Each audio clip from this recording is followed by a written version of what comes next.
Bismillahirrahmanirrahim. A'udzu billahi minasyaitonir rajim. Bismillahirrahmanirrahim. Tsumma nazara tsumma abasa wa basar. Tsumma nazara abasa wa basar. Tsumma adbara wastakbar. Tsumma adbara wastakbar. Faqala in hadza illa sihrun yusar. Qala hadza illa sihrun yusar. In hadza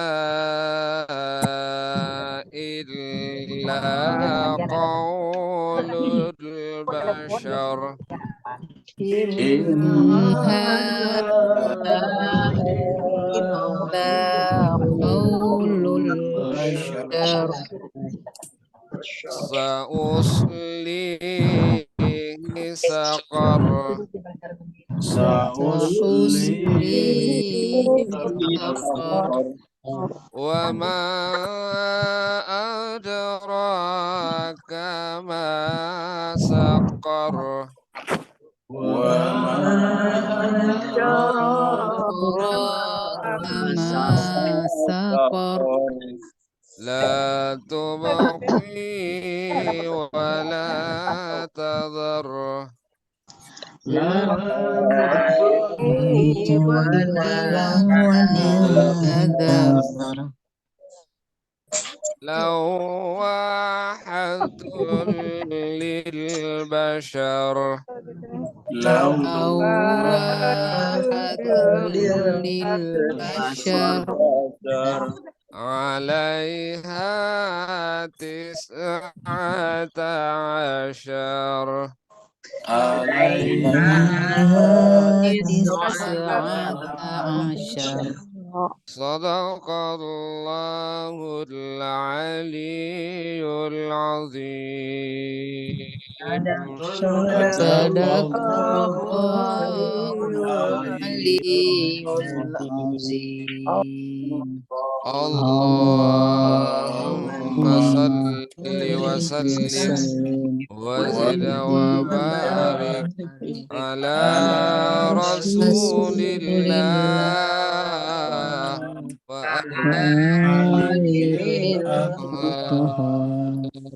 ala rasulillah wa alihi Allahumma salli ala Muhammad wa ali Muhammad. Allahumma salli ala Muhammad wa ali Muhammad. Allahumma salli ala Muhammad wa ali Muhammad wa ajil al-faraj. Saya kembalikan Ustaz. Baik, terima kasih banyak Ustazuna Ustaz Wahyudin Wahid. Semoga Allah Subhanahu wa taala senantiasa mengangkat derajat beliau, nanti diperkenankan untuk bergabung dengan orang-orang soleh bersama dengan Nabi dan keluarganya yang suci di Telaga Haus. Begitu juga seluruh Bapak Ibu semuanya yang telah mengambil bagian tadi dalam membaca, melantunkan, melafazkan ayat-ayat Allah Subhanahu wa taala. Semoga Allah Subhanahu wa taala menerima Bapak Ibu sekalian dengan penerimaan yang sebaik-baiknya. Pada kesempatan kali ini kita teruskan surat Al-Mudaththir, surat yang ke-74. Al-Mudaththir artinya orang yang berkemul. Turunnya surat ini masih di Mekah, masih termasuk awal-awal. Makanya disebut juga dengan surat Makkiyah, jumlah ayatnya adalah 56 ayat. Jadi jumlahnya ayat 56 ayat. Pada pertemuan kita yang terakhir, kita sudah membaca dan membahas ayat 11 sampai 20, dan berarti pada malam hari ini kita teruskan ayat 21 sampai 30. Pada pertemuan sebelumnya kita sudah membahas tentang manusia bisa merencanakan, memikirkan baik-baik dan mengambil keputusan. Tetapi ketika pikiran dan keputusan mereka tidak sejalan dengan apa yang Allah inginkan, ya pada dasarnya sesuatu yang menyimpang. Karena jalan itu cuma satu, ketika tidak sejalan dengan jalan itu kan berarti menyimpang, deviasi namanya. Ketika terjadi deviasi kan berarti menuju kepada kebinasaan. Itulah sebabnya Allah SWT mengulangi kata-kata a'udzubillahi minasyaitonirrajim, summa qutila kaifa qaddara. Sebelumnya cuma dikatakan qutila kaifa qaddara, summa qutila kaifa qaddara. Celakalah apa atau bagaimana mereka memikirkan dan juga mengambil keputusan. Summa qutila kaifa qaddara, kemudian celakalah. Artinya manusia menjadi celaka dengan kemampuan berpikirnya, kemampuannya untuk mengambil keputusan, tetapi melenceng, deviasi, bias dari jalan Allah Subhanahu wa Ta'ala. Karena kita dalam Islam percaya syurat itu cuma tahu surat al-mustaqim. Begitu tidak sejalan dengan surat al-mustaqim, berarti adalah syuratus syaitan, jalannya syaitan, jalannya togut, dan sebagainya. Oleh sebab itulah celakalah sudah berpikir, dan untuk berpikir itu butuh introduksi, misalnya sekolah, pengalaman pendidikan, itu butuh kemampuan seperti itu, lalu kemudian bisa terlatih berpikir. Setelah itu kemudian mengambil keputusan. Tetapi kalau kemudian hasil daripada pikiran dan keputusannya itu keluar daripada kebenaran, kan berarti kebatilan. Dan bahkan bukan hanya memikirkan, tapi nazarah. Bahkan juga memperhatikan. Jadi kata-kata fakkara wa qaddara, sebelumnya ingat, fakkara wa qaddara, memikirkan, memutuskan, dan juga nazarah. Ini lengkaplah sebetulnya metodologi berpikir manusia. Metodologi berpikir manusia itu ada satu, yang sifatnya bersifat rasional, seperti yang digagaskan oleh filosof barat yang menjadi awal terjadinya Renaissance di Eropa, yaitu Descartes. Descartes dianggap sebagai bapak rasionalisme Eropa modern. Lalu kemudian pernyataan-pernyataan daripada Descartes nanti dibantah belakangan oleh orang seperti John Locke misalnya, mengatakan tidak. Yang menjadi sumber kebenaran itu, patokan kebenaran adalah panca indera, lahirlah empirisme. Jadi sudah dua, rasionalisme dan empirisme. Tapi belakangan kemudian disatukan oleh diantaranya seperti misalnya Immanuel Kant, bahwa sebetulnya berpikir itu harus merupakan kombinasi antara rasionalisme dan empirisme, antara akal dan panca indera. Nah, kalau kita mengatakan kata-kata nazarah itu memperhatikan disertai dengan panca indera, maka nazarah kita artikan sebagai sebagai empirisme, sedangkan fakkara sebagai rasionalisme.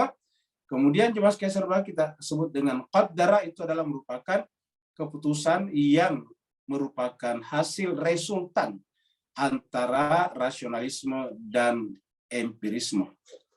Seperti itu. Nah, tetapi jemaah sekalian, kendati pun itu sudah dilakukan, tetapi kalau ternyata keputusannya, akhirnya resultnya tidak sejalan dengan kebenaran, ya pada dasarnya adalah kebatilan. Karena begitu menyimpang, melenceng, deviasi, bias daripada kebenaran, ya pada dasarnya adalah kebatilan. Itulah sebabnya ada kata-kata sudah memikirkan, memutuskan, kemudian memikirkan, memutuskan, bahkan memperhatikan, tetapi ketika dia salah tetap berlaku kata-kata kutilah. Celakalah yang bersangkutan.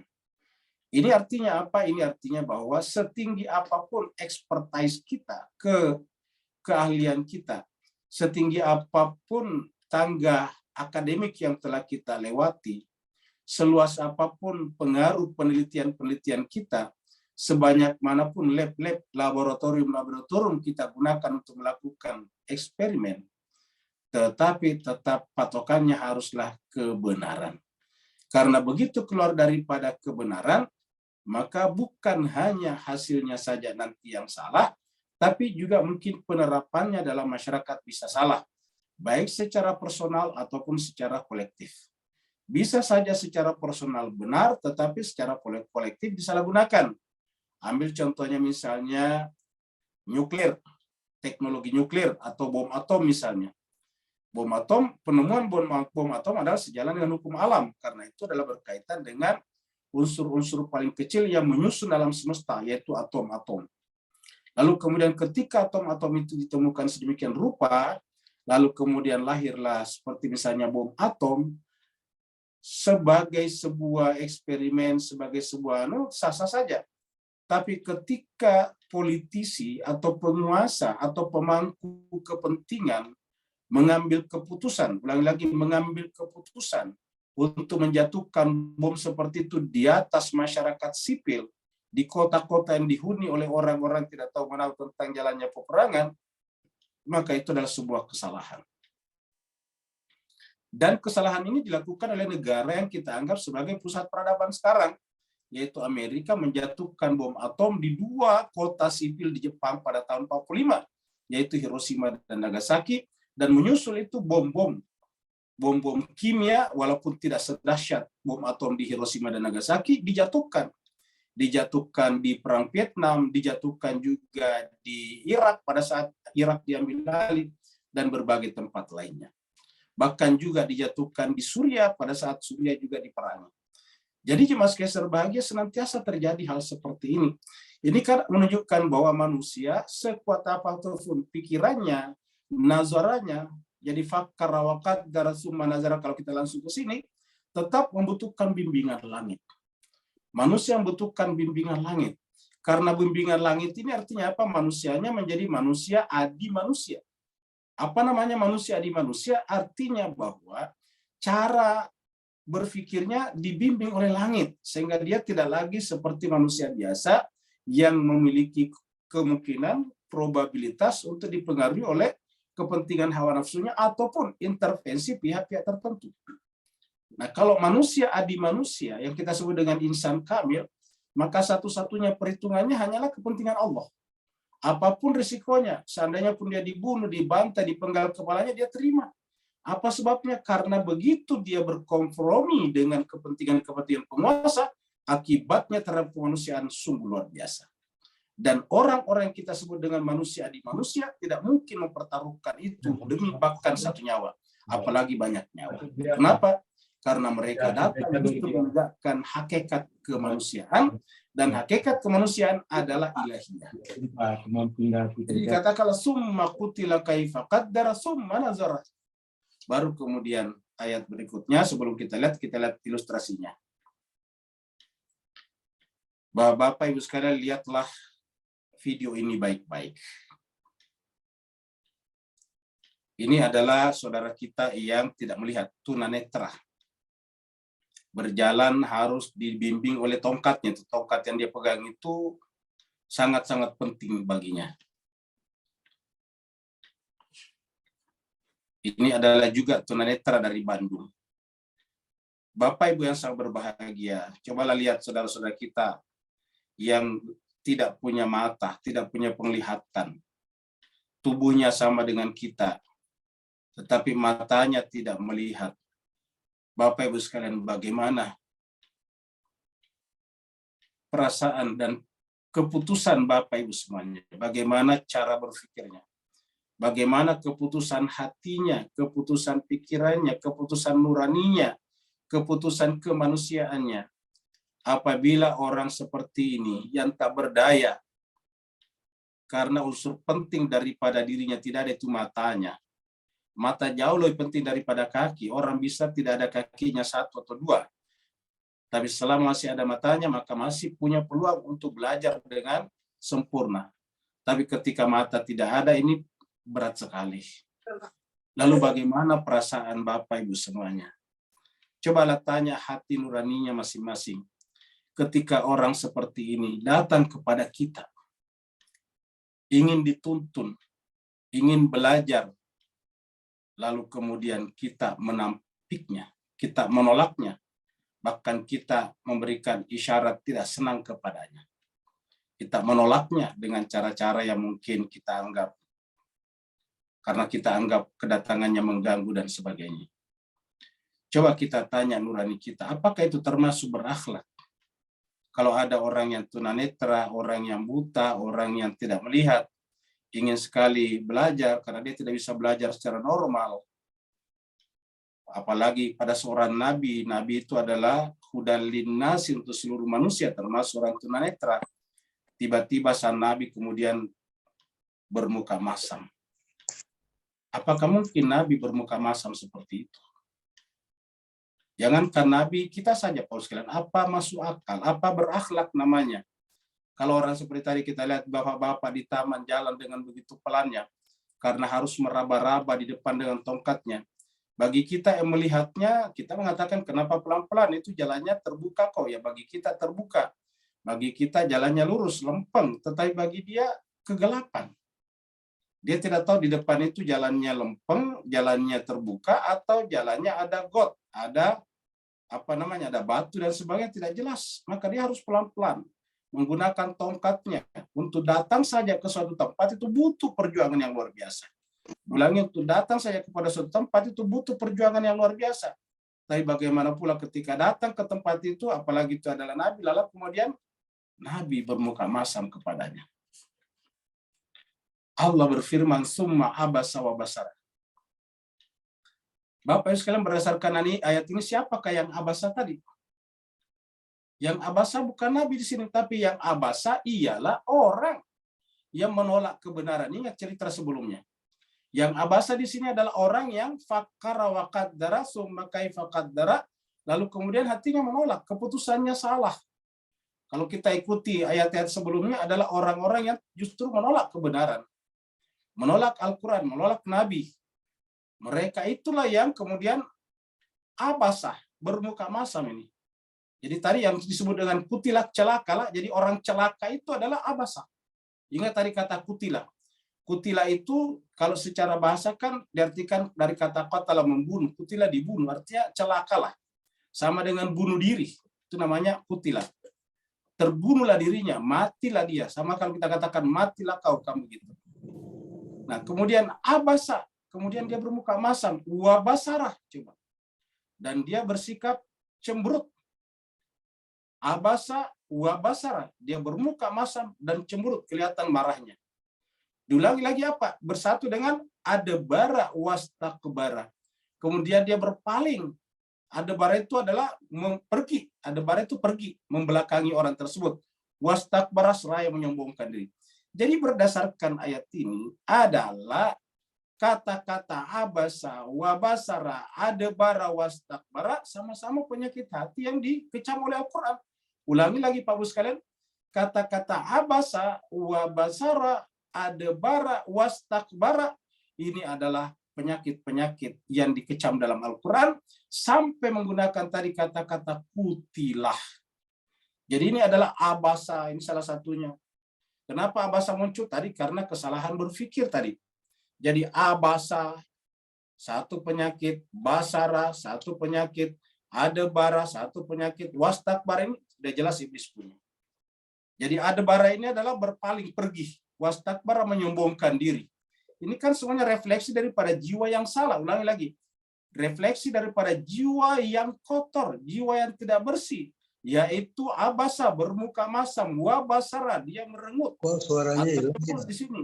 Adbara, dia berpaling, wastakbara, dia menyombongkan diri. Bapak Ibu yang sangat berbahagia, bagaimana kira-kira kalau ini kita alamatkan kepada Nabi? Apakah pantas disebut sebagai Nabi? Apakah pantas disebut sebagai manusia suci? Apakah pantas kita terima pernyataannya? Innama buistu illa liutammima makarimal akhlak. Apakah pantas kita terima pernyataan itu dari orang yang bermuka masam, cemberut, dan berpaling bahkan menyombongkan diri? Kita pasti dengan jujur berkata itu tidak benar. tidak perlu menjadi guru besar, tidak perlu menjadi PhD, tidak perlu menjadi sarjana untuk menjawab bahwa itu tidak benar. Cukup menjadi manusia saja. Kita tidak perlu menjadi orang sekolahan. Kita tidak perlu jalan-jalan ke negara maju. Kita tidak perlu rekreasi ke perpustakaan dan toko buku setiap hari Minggu atau Ahad untuk mengatakan itu tidak benar. Satu saja modalnya, cukup berperi kemanusiaan saja. Kita pasti mengatakan itu tidak benar. Tapi Bapak Ibu sekalian, ada sebagian orang mengatakan bahwa Nabi Muhammad itu adalah bermuka masam. Padahal di dalam Al-Quran jelas ini adalah dialamatkan sebagai orang yang kutilah celaka. Dan di dalam Al-Quran hanya ada 3 kata-kata abasa atau mirip dengan abasa. Satu asal kata dengan abasa. Yaitu di surat Al-Mudaththir ayat 22 ini. Kemudian di abasa itu surat 80 abasa wa tawalla. Surat abasa. Kemudian satunya lagi di dalam surat Al-Insan. Cuma 3 saja. Dan semua dan selain daripada surat abasa itu semuanya artinya buruk. Ini kita lihat. Summa abasa wa basara, summa adbara wastakbara. Ini adalah semuanya sifat-sifat buruk, ya.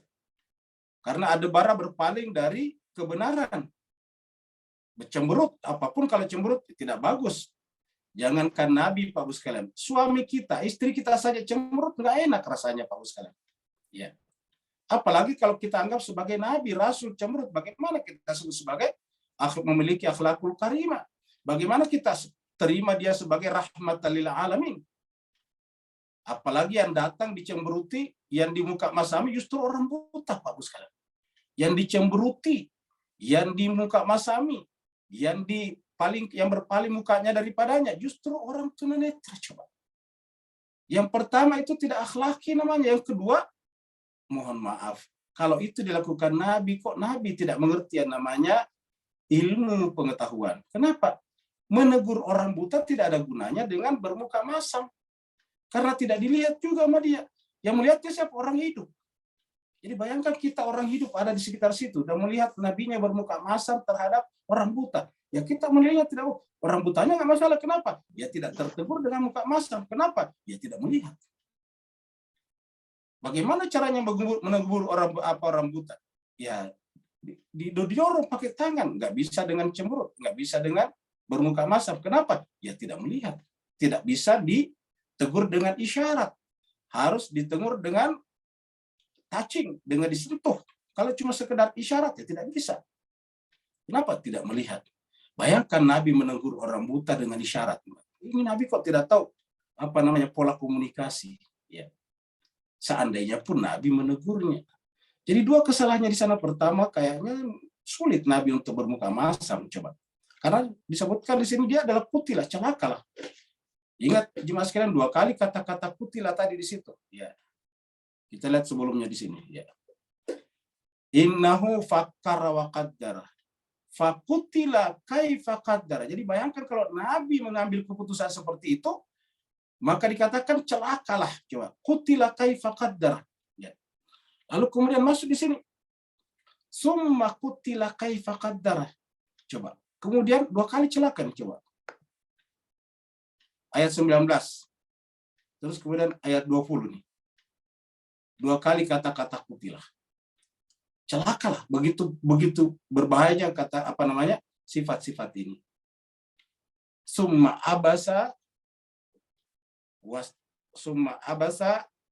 kemudian dia bermuka mas, kemudian yang bersangkutan yang celaka tadi bermuka masam, wa basara, dan kemudian cemberut. Summa adbara wastakbara. Nah, jadi jemaah sekalian mari kita lihat selain daripada ayat ini ada, kita lihat di surat Al-Insan, kita lihat di sini. Ya, kita go dulu ya. Surat Al-Insan. Ini dia. Surat Al-Insan ini. Kita tahu ini surat Al-Insan ini adalah surat yang turun di antara pendapat ahli tafsir, asbabun nuzulnya adalah Sayyidah Fatimah Az-Zahra dan Sayyidina Ali bin Abi Thalib karramallahu wajhahu. Kenapa? Karena bernazar apabila anaknya, putranya Hasan dan Husain sembuh dari penyakitnya, maka dia akan berpuasa 3 hari berturut-turut. Nah, ternyata benar. Dia berpuasa 3 hari berturut-turut. Hari pertama akan berbuka puasa datang anak yatim. Hari kedua datang orang miskin. Hari ketiga datang tawanan perang. Dan semua persiapan untuk buka puasa diberikan kepadanya. Lalu kemudian di sini diabadikan kata-kata beliau berdua kepada orang yatim, miskin, dan tawanan perang. Dia katakan setelah memberikan makanan yang dicintainya, innama nut'imukum. Sungguhnya hanya saja kami memberikan kalian. Kata hanya saja tidak punya tujuan lain. Kecuali kami memberikan kepada kalian liwajahillah, semata-mata untuk menjumpai wajah Allah. Kami tidak punya harapan apa-apa. La nuridu minkum jazaan wala syukura.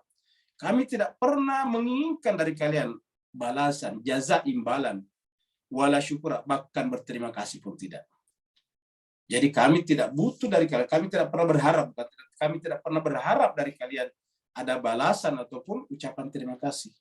Lalu apa yang menggerakkan kami untuk melakukan itu? Inna nakhafu, kami, karena kan berdua tadi itu, inna nakhafu. Ingat dalam bahasa Arab itu kalau mutakallim, pembicara orang pertama bentuknya cuma 2. 1 dan jamak. Kalau orang ketiga ada dobelnya 1, 2 dan jamak. Ya, orang kedua kalian itu 2 macam juga, yaitu anta, antum, antum. Orang 1, 2 dan banyak. Kalau orang ketiga tadi huwa, huma, hum, atau hiya, huma, huna. Tapi kalau untuk mutakallim, pembicara orang pertama itu cuma 2, yaitu ana dan nahnu. Nahnu adalah menggunakan kata inna. Jadi 2 tadi, Sayyidina Ali dan Sayyidah Zahra, nah itu kemudian mengatakan inna, sesungguhnya kami nakhafu memberikan, kami tadi memberikan makanan karena kami takut. Ini sungguhnya kami takut, nakhafu, kami takut, mir rabbina, dari Tuhan kami, yauman, pada hari itu, abusan. Ini abusan dari kata abasan. Pada saat itu abusan kamtarira. Pada saat itu wajah-wajah bermuka masam, kamtarira, karena berada dalam kesulitan. Jadi orang yang bermuka masam itu justru ahli neraka. Jadi yang menjadi asbabun nuzul di sini orang suci, insan kamil, justru mengatakan itu yang dihindari. Kami memberikan itu, kami berikan makan kepada kalian karena nakhafu min rabbina yauman abusan kamtarira. Jadi kami tidak butuh kalian berikan jazaan wala syukura. Kami melakukan itu semata-mata nakhafu min rabbina yauman abusan kamtarira. Ingat mas sekalian, akhirat itu selalu refleksi daripada dunia. Sorga di dunia, di akhirat itu karena yang bersangkutan menciptakan sorga di akhirat. Di dunia.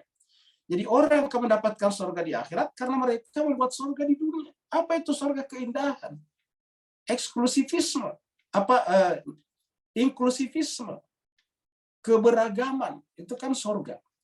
Jadi orang tidak menghargai keberagaman, tidak menghargai inklusivisme, tetapi menciptakan eksklusivisme, maka kemudian tidak mungkin masuk surga dia. Karena surga itu artinya menerima berbagai macam. Surga itu adalah air yang mengalir. Surga itu adalah taman yang indah. Dan jiwanya orang-orang beriman itu bagaikan surga di dunia. Maka di akhir dapat surga. Sebaliknya bagi mereka yang hatinya tadi panas, bermuka masam, sedikit-sedikit cemberut, itu kan hatinya panas, dan berarti di akhirat benar yang dikatakan ayat ini. Pantasnya nanti di mana? Yaitu di suatu hari di mana pada saat itu muka-muka bermuka masam, kamtarira, dan kesulitan. Jadi artinya apa? 2 selain daripada abasa, 2 itu tidak mungkin terjadi pada Nabi. Kenapa? Karena ini adalah selalu negatif maknanya. Baru kemudian yang terakhir adalah yang ketiga, yaitu abasa ini. Bayangkan kalau kemudian di sini disebutkan dia Muhammad bermuka masam dan berpaling. Coba. Abasa wa tawalla, dikasih dalam kurung Muhammad. Abasa wa tawalla, Nabi Muhammad. Anja'ahul ama, ketika datang kepadanya orang buta. Bapak bisa bayangkan kalau seperti tadi. Kita ulangi kembali video kita di sini. Kita ulangi kembali ini. Kita ulangi kembali saudara kita yang tunanetra seperti ini. Bagi kita ini kan tempat ini indah sekali. Tapi coba Bapak Ibu bayangkan, apakah indah di mata Bapak ini? Ini kan indah sekali nih, taman yang indah. Ya, hijau kiri kanan. Tapi apakah indah bagi dia? Sama sekali tidak. Yang ada bagi dia adalah kegelapan dan kegelapan. Ini jalannya lempeng bagi kita karena kita punya mata. Tapi bagi dia tidak tahu apakah ini jalannya datar atau jalannya ada batu. Apakah jalannya ada got sekali, dia tidak mengerti. Nah, coba lihat, dia berjalan itu dengan meraba-raba. Tongkatnya itulah yang menjadi pemandunya dia. Jadi artinya kalau dia datang dari tempat yang katakanlah 1 kilometer saja, berjalan kaki, untuk datang kepada seorang tokoh yang dianggap Nabi pada saat itu, lalu kemudian ditolak. Bapak Ibu bayangkan bagaimana perasaannya. Bayangkan kalau 1 kilo jalan seperti ini, berapa lama dia tempuh? Itu kalau 1 kilo, bagaimana kalau lebih? Ya. Di jalan seperti ini. Apalagi kalau jalannya susah pula. Coba, ini jalannya bagus ini. Ya. Tetapi tetap aja harus pelan-pelan. Coba, bagaimana kalau kita melihat saudara kita seperti ini? Coba. Ya. Dia pengen sekali, di wajahnya kelihatan sekali, pengen belajar, tetapi kemudian dia ditolak. Ya.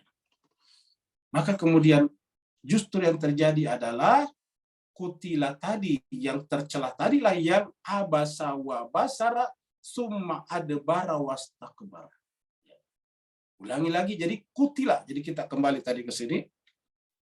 Jadi ini adalah, inilah kutila kaifa qaddar. Celakalah bagaimana dia menetapkan. Summa nadar, kemudian perhatikan. Baru kemudian summa abasa wa basara. Kemudian dia bermuka masam lalu cemberut.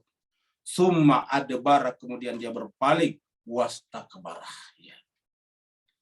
Oleh sebab itulah Pak Bus Kaisar bahagia, rasa-rasanya tidak mungkin Nabi yang menyebut dirinya sebagai innama buistu liutammima makarimal akhlaq. Bahkan di hadis lain dikatakan wa ma buistu, dimulai dengan kata tidaklah, artinya tidak ada tujuan lain. Wa ma buistu illa liutammima makarimal akhlaq. Tapi kita kemudian masukkan bermuka masam sebagai akhlak. Bermuka masam kepada siapa? Kepada orang yang tidak berdaya. Jemaah sekalian berbahagia, itulah sebabnya orang-orang yang salah berpikir tadi, karena begitu mereka tidak bisa menemukan cacat daripada Al-Quran, baik dari sisi konten ataupun dari sisi bahasanya. Ingat, orang Arab pada saat itu bisa menilai ini apa benar atau tidak, maka mereka menuduh Nabi sebagai menulis. Faqala, lalu dia berkata,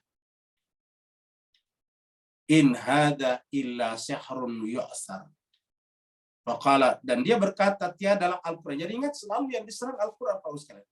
Jadi yang diserang selalu Al-Quran, tetapi harusnya umat Islam justru menyebarkan Al-Quran, membaca Al-Quran, mempelajari Al-Quran, tapi yang terjadi tidak. Yang terjadi justru, mohon maaf, hadis. Apakah hadis tidak boleh diterima? Boleh. Tapi hadis itu secondary. Kedua, bukan yang pertama. Primary-nya bagi umat Islam adalah Al-Quran. Karena selalu berkali-kali Al-Quran yang dibicarakan. Yang disebut dengan lahu haqqul yakin adalah Al-Quran. Yang datang dari Allah adalah Al-Quran. Syahrul Ramadan alladzi unzila fihi Al-Quran. Itu diturunkan Al-Quran. Jadi Al-Quran inilah yang merupakan pikiran Tuhan kalau kita bicara pikiran. Tetapi apa kata mereka? Faqala in hada illa sihrun yusar. Karenanya mereka tidak mau pelajarinya. Bagi dia ini hanyalah merupakan sihir saja. Jadi Pak Bu sekalian, kalau kita meyakini Al-Quran sebagai dari Allah, tapi tidak mempelajarinya, berarti kesimpulannya apa bedanya? Kan kesimpulannya sama-sama tidak mempelajari Al-Quran dengan saksama, kan? Cuma alasannya berbeda. Bagi dia adalah sihrun yu'tar, bagi kita entah alasannya apa. Ya. Kenapa? Karena kita meyakini Al-Quran adalah salah satu yang harus kita imani dalam rukun iman. Kita yakini Al-Quran adalah surat dari Allah di bawah Nabi. Tetapi lihatlah, ya, di masyarakat kita paling banter, paling jauh hanya menghafal Al-Quran, tapi kemudian mentadaburi dari hari ke hari, dari waktu ke waktu itu sangat sedikit. Bahkan nyaris tidak pernah kita melakukannya. Faqala, maka dia berkata, in hada illa sihrun yu'thar. Tiadalah Al-Quran ini kecuali sihir yu'thar, yang asarnya, yang jejaknya bisa dilacak sampai pada tukang sihir sebelumnya. Yu'thar itu dari kata asar sebetulnya, jejak. yang bisa dilacak, artinya itu pelajari secara turun-temurun gitu. Nah, jemaah sekalian, in hadza illa qaulul bashar, tiada lain kecuali hanyalah perkataan al-bashar. Ya.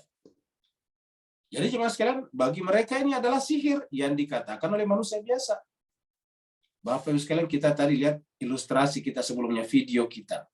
Di mana-mana orang menulis buku, itu pasti di sekitarnya banyak buku lain. Pasti ada perpustakaan di sekitarnya. Selain datang ke perpustakaan, juga dia membeli buku di kamarnya, di ruangan tempatnya menulis. Agar setiap saat dia butuh langsung dijangkau, ditarik. Kalau sekarang tidak pakai buku lagi, maka dia butuh jaringan internet. Supaya setiap masalah, setiap setiap rujukan dia bisa tahu rujukannya di mana, buku aslinya di mana, seperti itu. Nah, Nabi Muhammad kita menyampaikan Al-Quran ini tidak ada laboratoriumnya, tidak ada perpustakaannya, tidak ada toko buku di Mekah pada saat itu. Di rumahnya tak ada buku satu persatu juga. Dan orang-orang Mekah pada saat itu bisa membuktikan bahwa Nabi Muhammad tidak pernah menulis sama sekali. Di Mekah pada saat itu tidak ada sekolahan seperti sekarang. Tetapi demi menanamkan pesimisme di kalangan masyarakat tentang Al-Quran, maka mereka mengatakan, in hadza illa sihrun yusar. Jangan pelajari Al-Quran, karena itu adalah sihir yang dipelajari. Ini hanyalah merupakan kata-kata manusia biasa saja.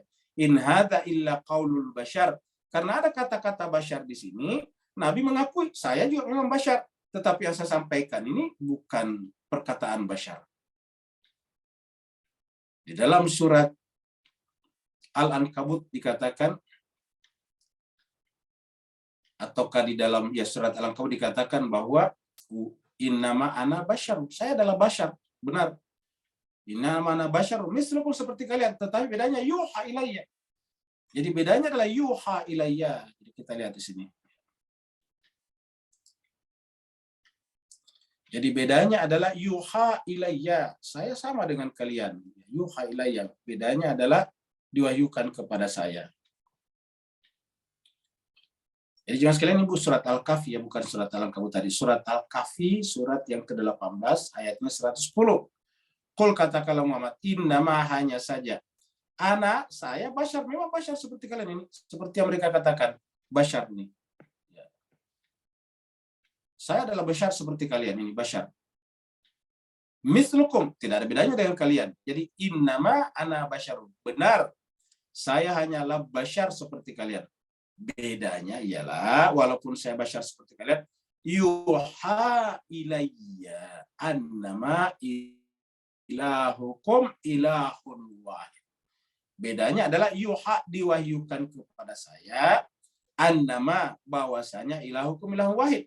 Jadi 114 surat atau 30 juz kalau kita sekarang juzkan, Al-Quran itu yang tebal itu, intinya adalah bagaimana caranya membimbing manusia agar menghilangkan apapun di jiwanya, di hatinya, agar yang ada adalah ilahun wahid. Itu intinya. Nah, jemaah sekalian, karena Nabi membimbing manusia agar menghilangkan semua yang hanya ilahun wahidun, nah, para tokoh